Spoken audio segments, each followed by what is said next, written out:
¿Qué es ser docente? Cuidar chiques, instruirles, hacerles ciudadanos, educarles. ¿Para qué? Para adaptarse, para ser felices, para el trabajo, para ser capaces de transformar su realidad. ¿Hay una respuesta única o última a estas preguntas? ¿Les docentes tienen algo para decir de esto? Los que hacemos con voz docente entendemos que no hay una única respuesta a estas preguntas, que no se puede pensar a la educación sin escuchar a los docentes y que no es casualidad que haya pocos lugares para que se los escuche. Se deja su voz recluida, presa dentro del aula, oprimida, y aún así logra ser transformadora y dadora de sentidos. Este programa pretende ser una invitación a escuchar esa voz, la de quienes sostienen el sistema educativo junto a las familias día a día, la voz docente.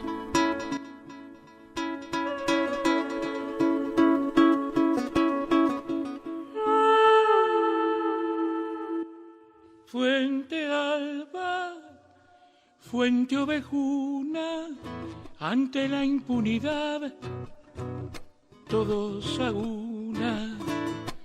Fuente alba, fuente ovejuna, ante la impunidad, todos a una. Bueno, si estuviera Ceci diría buenos días. No voy a decir buenos días. No vas a decir buenos días porque no está Ceci. No está Ceci, entonces me lo voy a cobrar. Entonces podemos decir buenas tardes. Hoy es miércoles a la tarde, todo el mundo lo sabe. Ok. Entonces, buenas tardes, buenas Gaby. tardes. ¿Cómo está, profesora Marcela Marasco, invitada el día de la fecha? Muy bien. Si digo con calor, ¿soy original o no? Depende de que haga el sábado y la gente Yo nos está creo escuchando. que esta sensación térmica va a continuar. Entonces, no sos original. Bueno, Ceci no está. Ceci no es que Ceci no está. Ceci no se fue. No se fue. Siempre estará en un rincón de nuestro corazón. Hoy nos va a traer, ya ahora nos grabó un mensajito y todo, una entrevista con una docente, porque ¿se deja de ser docente? Yo creo que no. Bueno, con una docente en estado de jubilación. Un poquito jubilada. Pero muy interesante porque, bueno, lo que nos va a contar es una carrera docente entera. Apa, su recorrido. Sí. Así que, bueno, para que no les extrañen tanto a Ceci, va el saludo de Ceci y va la introducción de Ceci y los dejo con la entrevista.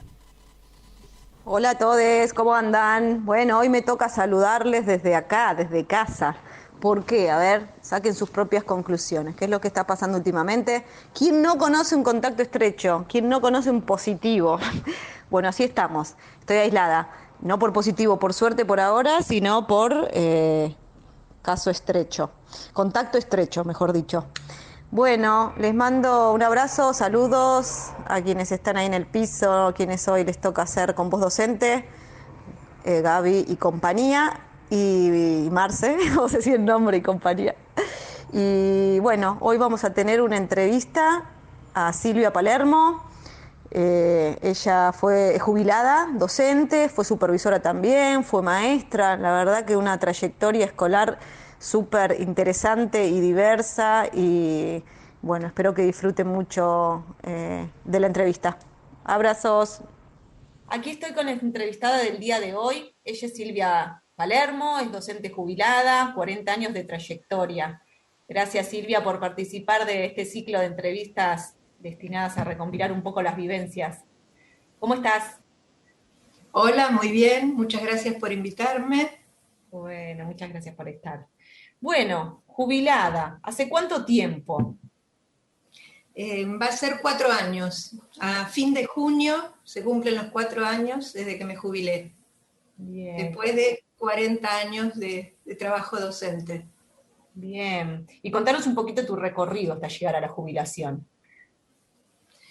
Bueno, empezaría contando que mi destino iba a ser otro, no iba a ser docente, porque si bien desde pequeña se suponía que iba a ir a la escuela normal, al normal 8 de mi barrio, luego hubo algún cambio en las ideas que mi mamá tenía y decidió mandarme al Nacional Buenos Aires. Entonces, ya si salía del Nacional Buenos Aires, se suponía que no iba a ser maestra. Pero finalmente sí hice el profesorado, porque ya no existía más la Escuela Normal Nacional, entonces, o la posibilidad de ser maestra normal nacional, y hice el profesorado en la escuela número 5, normal número 5, en Barracas, y en 2 años y medio me recibí de maestra. Y ahí empecé a trabajar, en el año 1977. Bueno, te tocó estudiar en una época difícil, ¿no? Me tocó estudiar en una época muy difícil, exactamente, sí, muy dura. De hecho, varias amigas que estudiaban conmigo, que primero habían sido compañeras en el Nacional Buenos Aires y luego fuimos juntas a la Normal 5, alguna de ellas tuvo que exiliarse y otra amiga muy querida está desaparecida. Un tiempo muy difícil, sí, exactamente. Bien, y bueno, y ahí empecé a trabajar. Mi primer trabajo fue el único que tuve en provincia de Buenos Aires, en una escuela en Sarandí, apenas recibida, y después, unos pocos años después, en 1980, ya empecé a trabajar en la ciudad de Buenos Aires. Te pregunto, Y ya, en Sarandí, porque generalmente uno trata de buscar, ¿no?, escuelas cercanas a donde vive. ¿No había cargos que puedas tomar cerca de tu casa o por qué tan lejos? no sé, empezó ya a haber cargos para tomar, pero me lo propusieron y yo recién me había recibido y tenía muchas ganas de trabajar. Era el mes de agosto y empecé a trabajar en esa escuela. Duró poco, duró el tiempo que duró esa suplencia y después ya, ahí tuve un lapso, 2 años que no trabajé de maestra, y luego que en esos años ingresé a la UBA y estudié bioquímica hasta tercer año, luego abandoné la carrera y ya me dediqué de lleno a la docencia. Y por 12 años fui maestra de grado, cambié de escuelas, trabajé desde Villa Soldati, varios años, en Flores, después en Versalles, en el barrio Piedrabuena también estuve un tiempo. Y luego de esos 12 años tuve un periodo que fui muy feliz, casi diría lo más satisfactorio de mi carrera docente, quizás diría. 10 años que trabajé en clubes de ciencia, donde de algún modo pude unir mi carrera en la Facultad de Farmacia y Bioquímica y la docencia, porque bueno, hacíamos trabajo en el laboratorio con chicos que según la escuela venían en contraturno, niños de jornada simple que venían en contraturno a hacer el trabajo en el laboratorio, o en otros casos, otros días, tenía escuela de jornada completa donde hacíamos talleres a la tarde. Y era una actividad propuesta hermosísima. Ay, Los chicos les encanta. venían felices, amaban la actividad en el laboratorio y eso es lo que lo hacía, esto que te digo, tan satisfactorio, tan hermoso. Y con un vínculo como que tenía mucho de lúdico y además tenía tanto era elegido, digamos. Los chicos que venían en contraturno elegían, en vez de ir a jugar a la pelota, elegían venir al laboratorio a hacer experimentos. Taller optativo. Hace unos años me encontré con una médica que me estaba atendiendo en el hospital y me empezó a decir: yo te conozco, vos fuiste profe mía, y me preguntaba, a ver, de tal escuela, tal otra, hasta que se acordó que las dos juntas. Maestra? Yo había sido su profe en el club de ciencias. Ella estaba en 7º grado y venía en su horario, iba a una escuela de jornada completa, venía a la tarde, 3 veces por semana, en actividad en el laboratorio conmigo. Y me decía, ahí yo descubrí que lo mío iba por el lado de la ciencia, y me decía, guardé los cristales que hacíamos de sulfato de cobre, un trabajo de química que hacíamos, dice, los tengo guardados todavía. O sea, el taller la inspiró para luego seguir su carrera universitaria en medicina. Eso es lo que me decía. Eso es una alegría, ¿no? En un momento le dije, ay, ¿me dejás que te dé un beso? A mí me había costado reconocerla, claro, porque ella había sido una niña de 12 años cuando yo la tenía de alumna en el taller y habían pasado más de 20. Bueno, Hermoso. Bueno, te enteraste porque te la cruzaste, pero ¿cuántas de estas cosas pasan también y uno no las sabe, ¿no? Claro, sin duda, seguro. Bien, y luego, pasados esos 10 años, donde además tuve oportunidad de escribir durante 2 o 3 años en la editorial Estrada, en manuales donde yo escribía la parte de ciencias naturales en colaboración con otras colegas. Y luego 7 años creo que fueron, trabajé en la revista Villiquen, más o menos coincidió con los años del Club de Ciencias. En Villiquen escribía notas de ciencias naturales.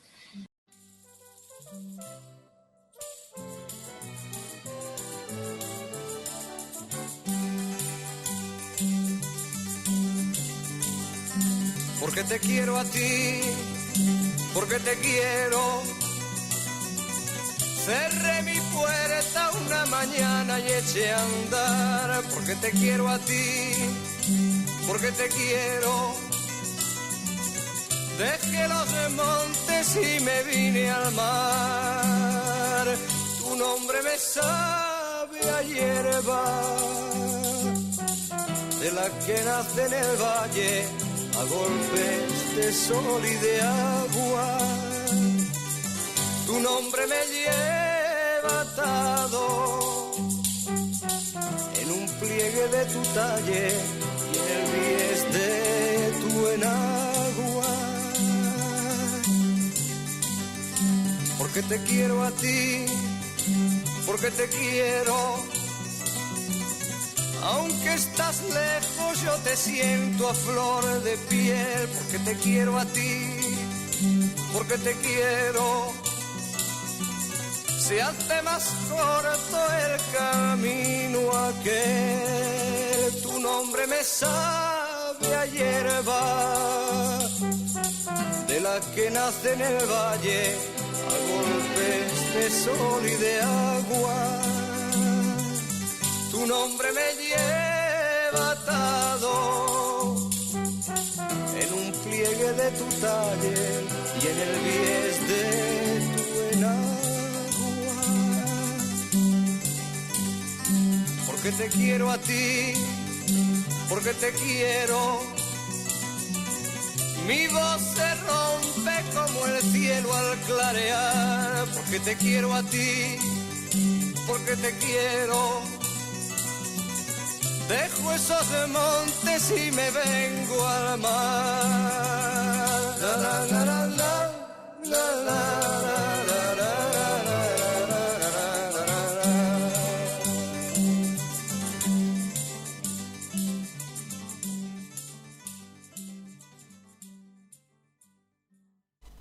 Bueno, escuchábamos Tu nombre me sabe a hierba de Joan Manuel Serrat, quien hace un par de días estuvo cumpliendo sus 78 años y anuncia a partir de este año y su gira 2022 el cierre de su carrera musical y el abandono, por decirlo de alguna manera, del público y de los escenarios. Venimos re bien para las efemérides. Le pegamos al cumpleaños de Charlie, le pegamos un par de cositas en el año que además tenía que ver, en este caso, no fue elegido por esto, fue elegido porque le gustaba a la entrevistada. Muy bien, y calculo que ya tendrá su entrada para ver el último recital en 2022 del Nano. Con aforo. Sí. Con aforo porque, como venimos diciendo una y otra vez, por ahí se enteraron, por ahí no, la pandemia sigue. La pandemia sigue y acá estamos. Y de vez en cuando nos da un cachetazo, ¿no es cierto, Mica? De vez en cuando la vida. La saludamos a Mica como en todos los programas. Hola, Mica. Bueno, de este bloque, ¿qué te quedó? De este bloque, bueno, varias cosas.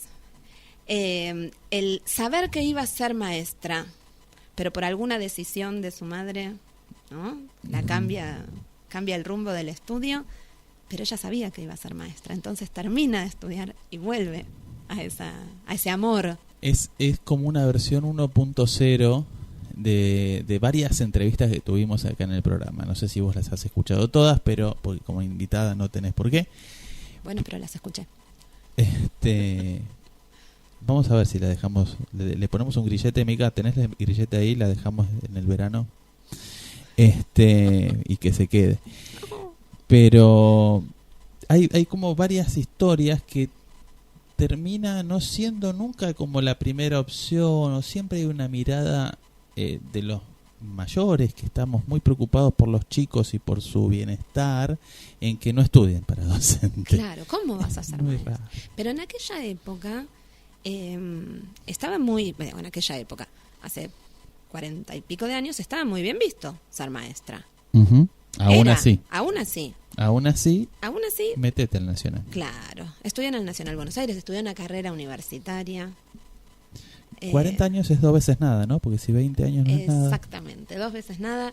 Y acá estamos con una señora maestra, ¿no? Qué recorrido interesante Muy. hace sobre estos primeros años de su carrera. Le cortamos la carrera a la mitad. Le cortamos la carrera a la mitad porque sigue. Pero le tocó formarse en una época. Compleja, Era la época donde para ser maestra eran 2 años y medio, lo dice ella. sí, Hoy son más. 5. 4 y pico. 4 y Sí, pico. 4 y pico si no estudias, si no poco realistas, trabajás, claro, si poco no realistas. tenés familia, si no...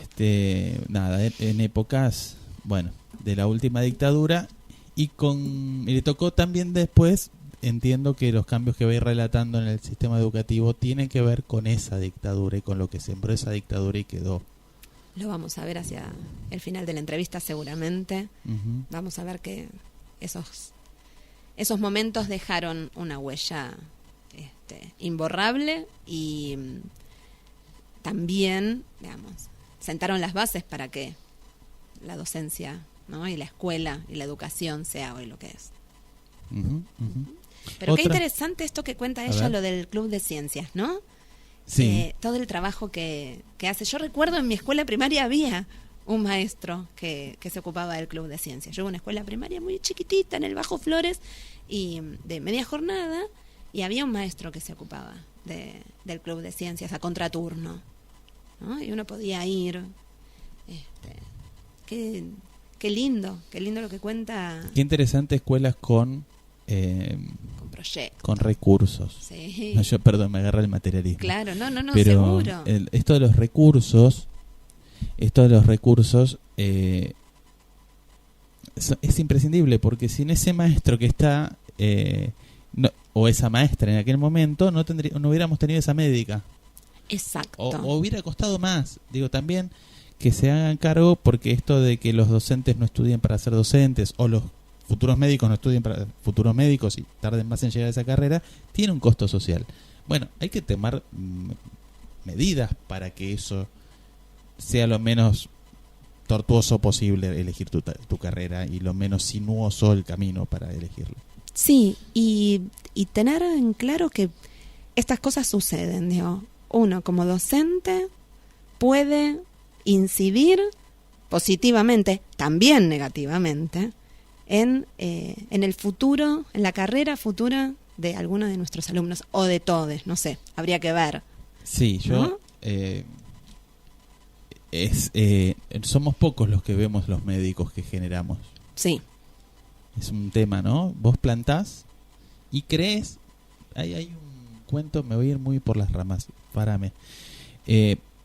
Árabe, del tipo que plantaba dátiles, y alguien le dice, pero dátil, el árbol sale en 80 años, va a dar dátiles, usted no lo va a ver. Dice, bueno, pero para mis hijos, claro, para alguien. para mis nietos. Para alguien. Claro. Sí, Sí. es verdad, no vemos, no nos pasa muy seguido esto de ver, pero bueno, es importante tener conciencia de ese rol. ¿Y de eso, qué querés sembrar? Claro, ¿Te parece que vayamos a la próxima tanda, al próximo bloque de entrevista? me parece. Bueno, Mica, es todo tuyo. Y luego no estuve más en los clubes de ciencias y comenzó mi ascenso en la docencia. Fui secretaria durante un par de años, vicedirectora un periodo muy corto, y luego fui directora de escuela. ¿Cómo fue su experiencia en los cargos jerárquicos? El cargo de dirección es muy estresante, muy duro. Tiene de lindo, bueno, que cuando en mi caso tenía muy buen vínculo con los alumnos, de pronto había no sé, chicos, los niños más pequeñitos que por ahí me decían Silvita, y yo era la directora, o Dire, bueno, si no era Dire, pero en general buen vínculo también con las maestras, pero es duro, es muy, muy estresante, muchísima responsabilidad, es esto, ¿no? Muchísima responsabilidad. Un cargo para pocos años, me parece, ¿no? Para pasar por la experiencia, pero no sé si... Tengo colegas que han estado 10, 15, 20 años en cargo de dirección. En mi caso fueron 6, 7 y luego hasta diría que me costó, porque en verdad en esa escuela, la última que yo fui directora, había pensado que ya me iba a quedar hasta jubilarme, que ya no me faltaban tantos años, más bien pocos. Y tenía oportunidad de ascender a supervisión. Es más, tuve una primera oportunidad de tomar un cargo, no me recuerdo si interino o suplente en la supervisión, y no me presenté, no quise tomarlo. Porque yo decía, no imagino mi vida si no estoy rodeada de los chicos, de esto tan afectuoso que tengo con los chicos, los maestros, las maestras que me acompañaban, yo me llevaba bien, sentía que no imaginaba mi vida fuera de eso. Después se me presentó otra oportunidad de tomar un cargo suplente, que resultó que era cerca de mi casa, en un distrito en el que yo había trabajado varios años, y dije, bueno, hacia ahí voy. Uh-huh.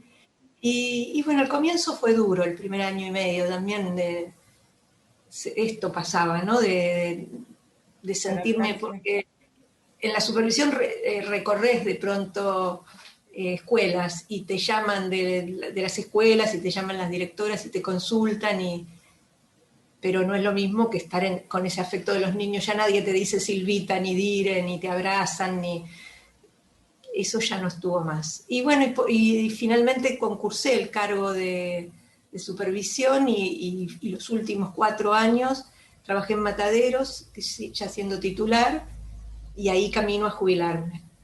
Y cuando estaba camino a jubilarme no imaginaba mi vida sin levantarme cada mañana e ir bueno, en este caso a mi distrito, donde tenía gente con la que también me encariñé mucho, las empleadas del distrito con las que sigo con vínculo ahora, y mis colegas supervisores, ¿no? Que formamos un equipo de supervisión, las directoras que me llamaban, los directores de las escuelas que me consultaban, y yo trataba de colaborar de la mejor manera, ¿no? de ayudar en esta tarea tan difícil que sabía lo difícil que es, ¿no?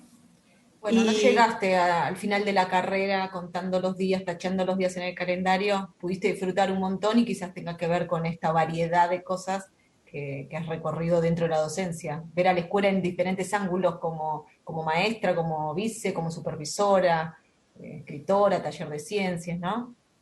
Muy rica tu carrera docente. Sí, quizás es así, ¿no? Nunca lo había pensado, pero sí, y sí, no dudo que volvería a elegirla 1 y 1000 veces. Sí. Con todo lo duro que tuvo y el montón de trabajo que tuve y las horas que le puse a todo, desde fuera el trabajo en la escuela o el trabajo para Villiquen junto con el de la escuela, la cantidad de días de sábados, domingos y feriados que trabajaba, más las horas de estudio, porque cada uno de los exámenes de ascenso requerían muchísimas horas de estudio, y eso también significaba, después de llegar de trabajar, sentarse a estudiar hasta la hora que fuera, y los fines de semana y los feriados. Pero lo recuerdo con muchísimo gusto y cariño, y de hecho me ha quedado muchísima gente con la que tengo algún vínculo. Bueno, ahora es virtual, todos los vínculos son virtuales prácticamente, pero que seguimos en contacto.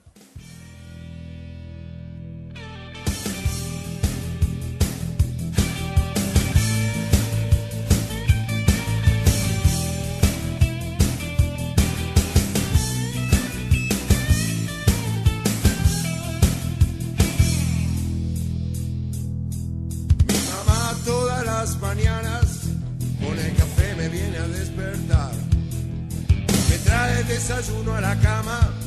No existe nadie como su mamá. no existe nadie como mi mamá. Mi vieja es una jubilada, toda su vida laburó sin parar. Toda su vida, toda su vida, toda su vida laburó sin parar.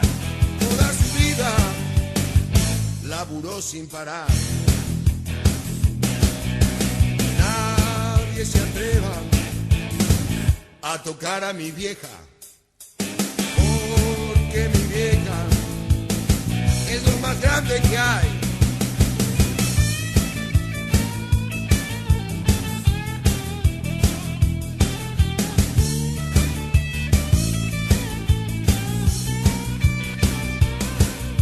Mi vieja va a la plaza con pancartas, con las pancartas que yo mismo le armé.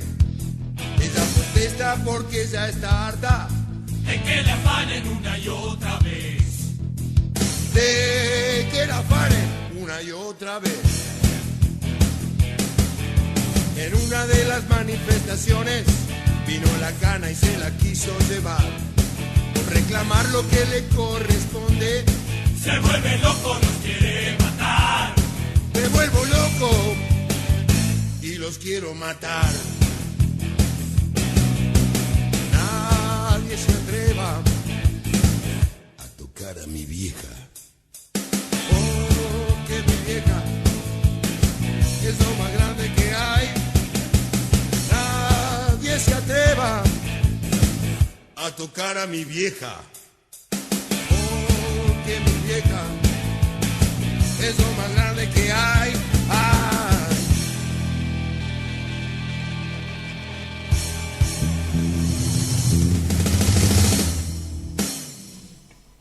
Qué difícil es cambiar de roles, incluso sin cambiar de rol. A nosotros en medio nos pasa mucho, que nos vamos de una... Bueno, en primaria también se van de una escuela a la otra, y esto que trae de... Hay un año y medio, hay un...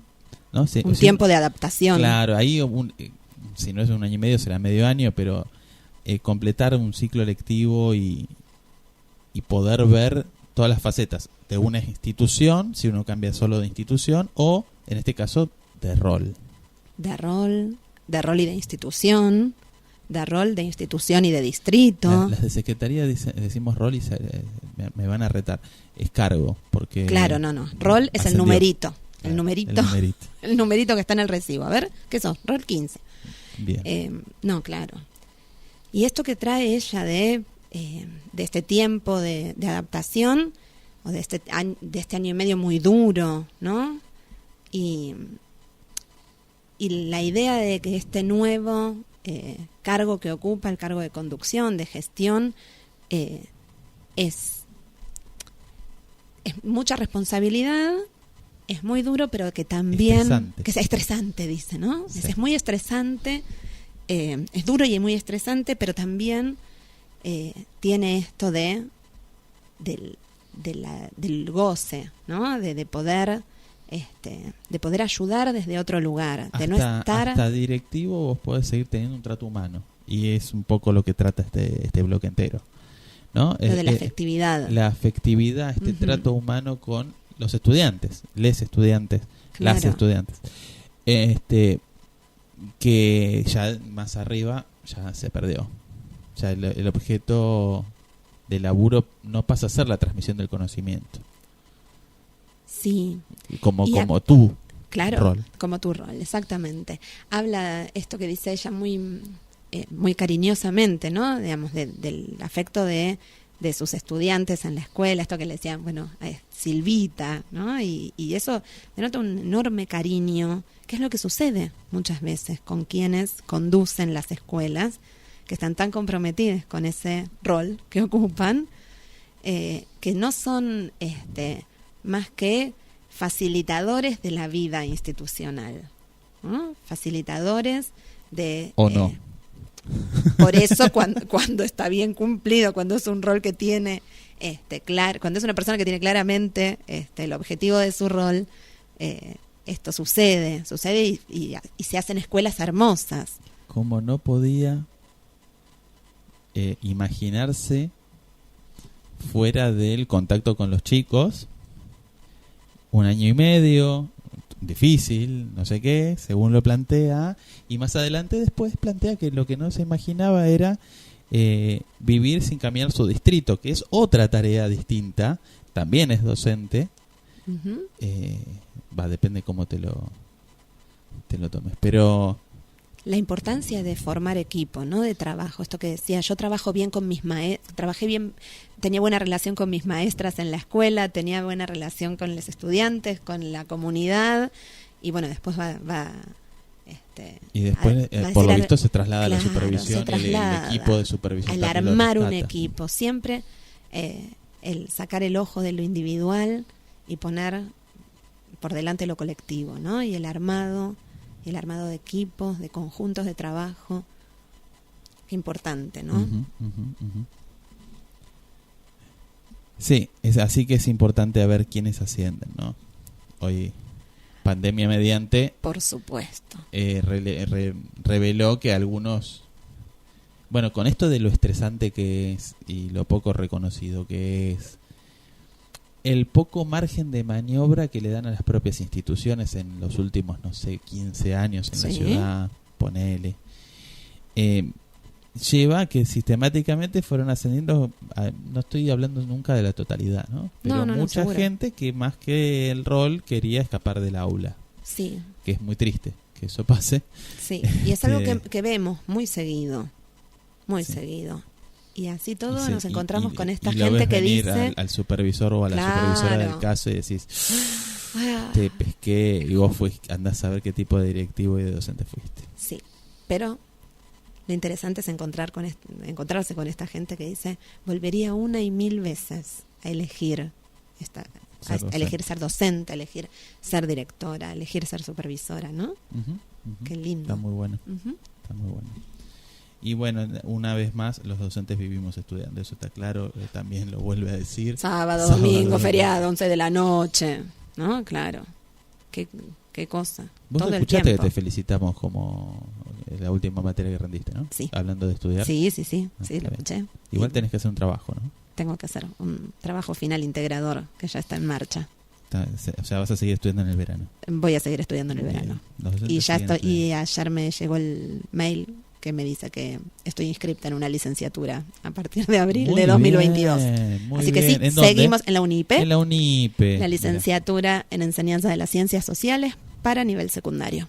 Muy bien, muy bueno. Seguimos en carrera, seguimos estudiando. Seguimos siguiendo. Y hablando de seguimos siguiendo, vamos al último bloque de la entrevista. Vamos. Pregunto, ¿qué aspectos educativos fueron cambiando para mejor o para mejor en estos 40 años que has estado activa? Algo que yo vi que fue ocurriendo, que empezó a suceder y que se agudizó es que cuando yo empecé a trabajar en los años 80 o fines de los 70, principios de los 80, prácticamente había muy pocas escuelas privadas. Algo que sucedía cuando, por ejemplo, yo era pequeña era que las escuelas privadas eran vistas como, salvo algunas de élite, digamos, de las que no había en mi barrio, pero las escuelas privadas eran vistas como para los que no querían estudiar, para los vagos, el que le iba mal, y lo que los padres elegían era la escuela pública. Mi madre, que como ya la mencioné, primero eligió el Bernasconi para el Instituto Félix Fernando Bernasconi para que haga la primaria y después el Nacional Buenos Aires para la escuela secundaria. Así como cuando yo era pequeña la escuela pública era la de prestigio, y lo mismo cuando yo empecé a trabajar, luego empezaron a partir de los años 80 a haber cada vez más cantidad de escuelas privadas que se subvencionan y cada vez más subvenciones y más escuelas privadas, y los padres que antes elegían la escuela pública porque era la de prestigio, empezaron a partir de los 90, fines de los 80, años 90, a cambiar el modo de pensar y a mandar a sus hijos a la escuela privada. Y para mí eso fue que en los años 90 lo empecé a ver, cuando me tocó a mí mandar a mis hijos a la escuela, que obviamente los mandé a la escuela pública, empecé a ver esto, ¿no? Que se iban corriendo y que la escuela pública empezaba a ser vista como la de donde las cosas salen mal, donde los docentes que trabajamos en la escuela pública hacemos paro, o que... Sí, no es un lugar que a los padres les resuelve trabajar, quizás, ¿no? Se sentían más seguros en cuanto a organización familiar con una escuela que pueda darles, no sé, más seguridad. Y esto terminó cambiando aquello que pasaba, que en la escuela pública tenías diversidad, íbamos todos a la escuela pública, la diversidad empezó a terminarse y empezó como a quedar para los que no pueden pagar la privada, como que hasta recordamos un presidente que dijo el que tiene la desgracia o algo así de caer en la escuela pública. Pensemos en eso, ¿sí? Si un presidente fue capaz de decirlo. Y esto realmente lo lamento muchísimo, que esto sucedió en los últimos 40 años y fue para peor, muy para peor. Después, ¿qué puedo decir? Que en la escuela se trabaja y yo no tengo prácticamente experiencia de escuela privada, de haber creo que fue las dos primeras escuelas que trabajé fueron privadas y después nunca más, así que no puedo casi opinar, pero sí de la escuela pública donde se trabaja un montón, la gente le pone el cuerpo, los maestros son los mismos, porque en realidad nos recibimos todos en los mismos profesorados, son los mismos. Y bueno, yo reivindico la escuela pública, por supuesto. Sí, claramente. Vos me contabas, antes de la entrevista que charlamos un poco, que vos extendiste vos te podrías haber jubilado a los 57, pero decidiste extenderlo hasta donde pudiste, ¿no? Hasta 3 años más. Claro, porque por el régimen especial docente, que lo habíamos perdido en los años 90, y en el año 2005, gracias al presidente Néstor Kirchner, con el decreto 137, recuperamos nuestro régimen especial docente, que nos jubilamos las mujeres a los 57 años, con 25 años de servicio, y los varones a los 60. Bueno, cuando yo llegué a los 57 años, tenía mucho más de 25 años de servicio, y extendí lo que se podía, que eran 3 años más, me jubilé al cumplir los 60. Sí, porque, como te decía, no costaba desvincularse, ¿no? Claro, y no es para nada, yo no contaba los días para jubilarme. Claro. En verdad no podía imaginar mi vida sin cada día levantarme para ir a trabajar, donde me sentía gustosa y haciendo lo que había elegido y en lo que amaba. Bien. Bueno, y actualmente estás colaborando en UTE, ¿verdad? Claro, mi sindicato docente, la Unión de Trabajadores de la Educación, colaboro en la Secretaría Previsional, asesorando a docentes que deciden jubilarse, y colaboro con la Secretaría Previsional y otros compañeros que, es más, ahí en la Secretaría Previsional de la UTE se gestionan jubilaciones. Docentes que se quieren jubilar, como fue en mi caso cuando me quise jubilar, se presentan ahí en la UTE y se les gestiona la jubilación desde ahí. Y como previo al trámite jubilatorio todos tenemos dudas, bueno, aquellos docentes que se presentan con dudas acerca de su jubilación son asesorados por un grupo de docentes, un equipo con el que yo colaboro. Bárbaro.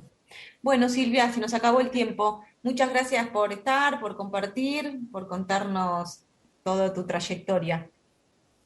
Muchas gracias a vos por contactarme y viva la escuela pública. Viva.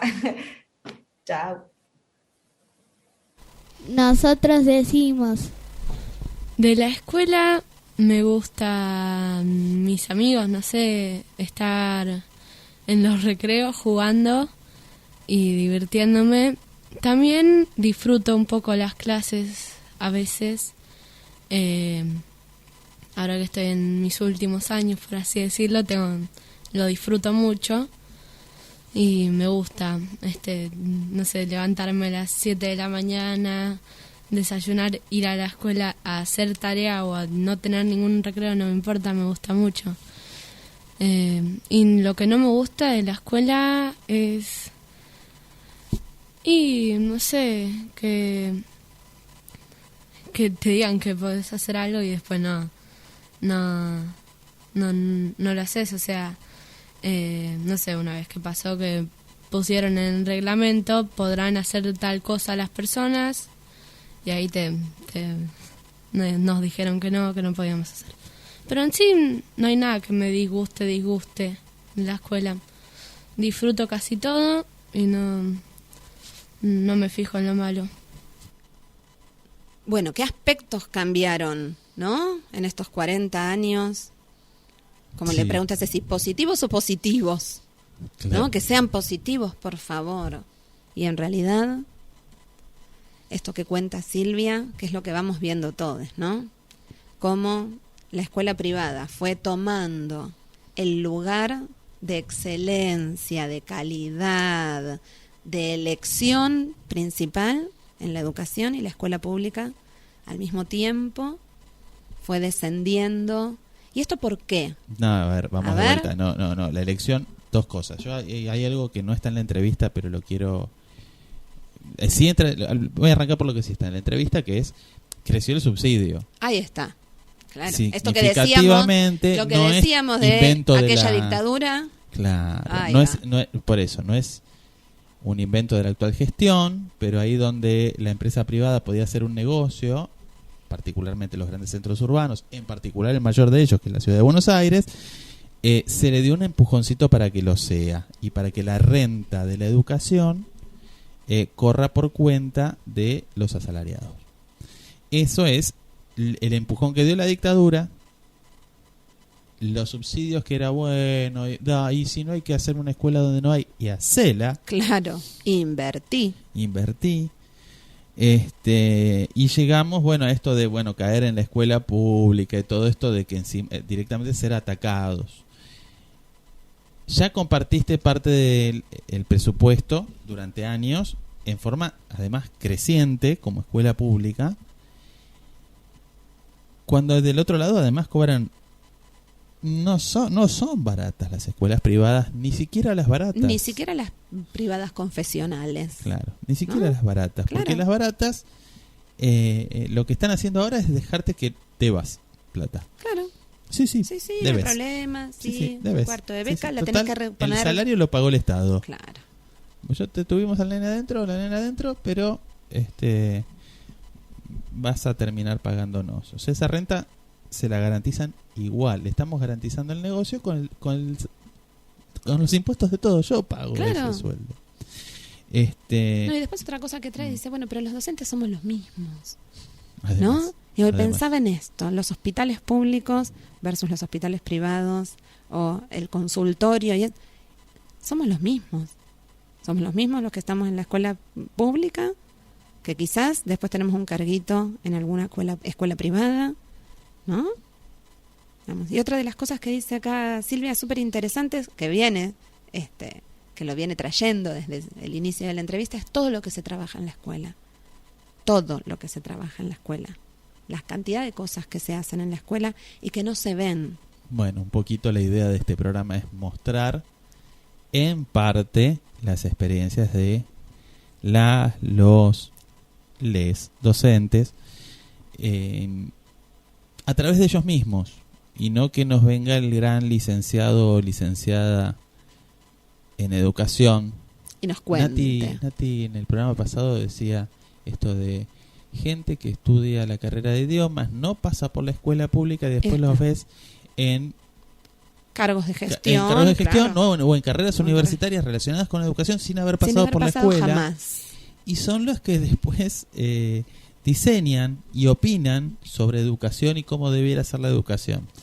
Eso es lo que no queremos en este programa. Queremos que las y los docentes, les docentes, nos digan cuáles son las prácticas, qué prácticas fueron buenas, qué prácticas no, y de última debatirlo, porque podemos no estar de acuerdo. Lo que no podemos es hacernos los tontos de que no nos estaban dejando hablar. Exacto. Y a propósito de dejarnos hablar, Yo tengo una cosita más de la entrevista. Vos me estás queriendo A llevar ver. a otro lado. No, Yo te no, conozco. no, Vos sos no. como el número 2 que enfila para la derecha para que vaya el otro no, la para izquierda. nada, para nada. A ver, yo quería recuperar esto del régimen especial docente. No A es ver. de privilegio, no tenemos jubilaciones de privilegio. Para tenemos nada. Sepan un que no simple tenemos jubilación. régimen especial. Claro. Aportamos más dinero durante toda la carrera, Y cobramos menos. por ende cobramos menos. Cobramos menos. Y después, bueno, nos jubilamos un poquitito antes, pero un poquitito, porque antaño era mucho antes. Antaño era bastante, eran como 5 años antes o más. Y ahora no. Ahora son algunitos, 3, 2. Pero qué interesante esto de, pese a la posibilidad de irse con 57 años, decidió quedarse, ¿no? Quedarse por esta posibilidad de este régimen que tenemos de decir, bueno, un par de años más. No para cobrar más, No porque para no cobrar cobró más. más. No, para estar más. Porque una y mil veces volvería a elegir Ser estar, docente. claro que sí. Y no podía imaginarse sin recorrer el distrito. Ya lo dijo y lo mantuvo hasta el final de la entrevista. Está muy bueno. Está muy bueno. Te cuento que la gente no nos está escuchando seguramente por radioviralcomunitaria.com. No nos está escuchando. No, seguramente no. ¿Qué tiene que hacer para escucharnos? Poner radiocomunitaria.com. Ahí En nos la van a compu. escuchar en directo, que esto es los sábados a la mañana. Entiendo que a las 10, porque siempre lo pongo a las 10 y me escucho. Ventaja Entonces de estar grabado. entonces debe ser a las 10. Yo sí escucho ahí. ¿Y si no, tenés la App Store. Opa. Ahora que no está la profe de inglés, hago App así. Store. Y la misma, pero para iPhone, que nunca supimos. 8 programas. El último del año no Tampoco sabemos. sabemos. Nadie tenemos Nadie nos oyentes dijo con iPhone. cuál es la Pero app en para las dos, iPhone. la app de la radio se llama, muy original, Radio Viral Comunitaria. Muy bien. Buscas eso, aparece fondo blanco, letras negras, no es ninguna ciencia. La ventaja de la aplicación es que en el celular vas a tener toda la grilla. No estamos en la grilla, Mica Sabelo. Bueno, No pero está estamos. toda la grilla. Está toda la grilla, menos nosotros. O sea que nos pueden escuchar o no nos pueden escuchar. Sí, nos van a poder Nos escuchar van a igual. poder escuchar igual. Sí. Bueno, eso. Te cuento también que escuchamos, como dijiste vos, Tu nombre me sabe a hierba de Serrat. También escuchamos Mi vieja de Papo, para completar alguna.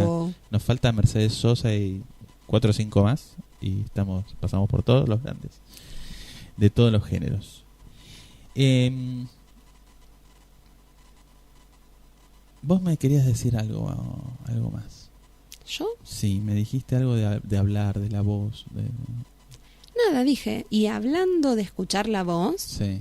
¿no? Esto de escuchar acá de escuchar el programa, de escuchar a los docentes con sus prácticas, escucharnos con nuestras prácticas, buenas, no tan buenas, más o menos significativas. Este es el último programa, ¿no? Bueno, este es el último programa de la temporada. De esta temporada. No es el último. Esperemos que no, esperamos que no. Allá por... Queremos volver. Dame, sepamos que el febrero, marzo, los docentes tenemos esa discusión que todo el mundo sabe cuánto cobramos y opina sobre ella, y que eso nos va a insumir energía, por lo menos a los que en general hemos puesto la voz, muchos de los que han pasado por acá, algunos no, pero muchos.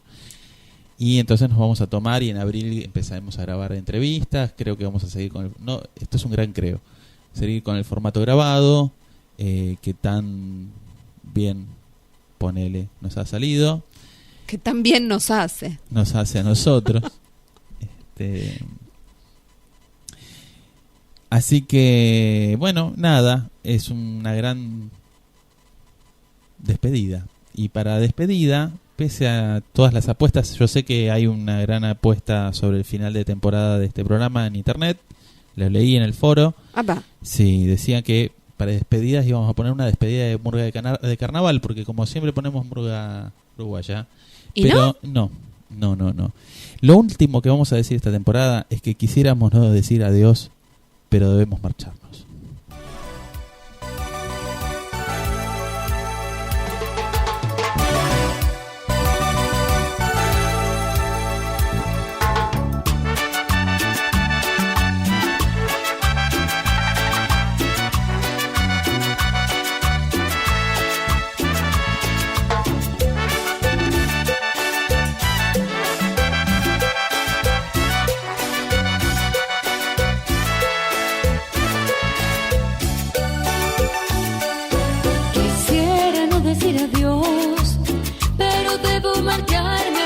No llores, por favor, no llores, porque vas a matarme.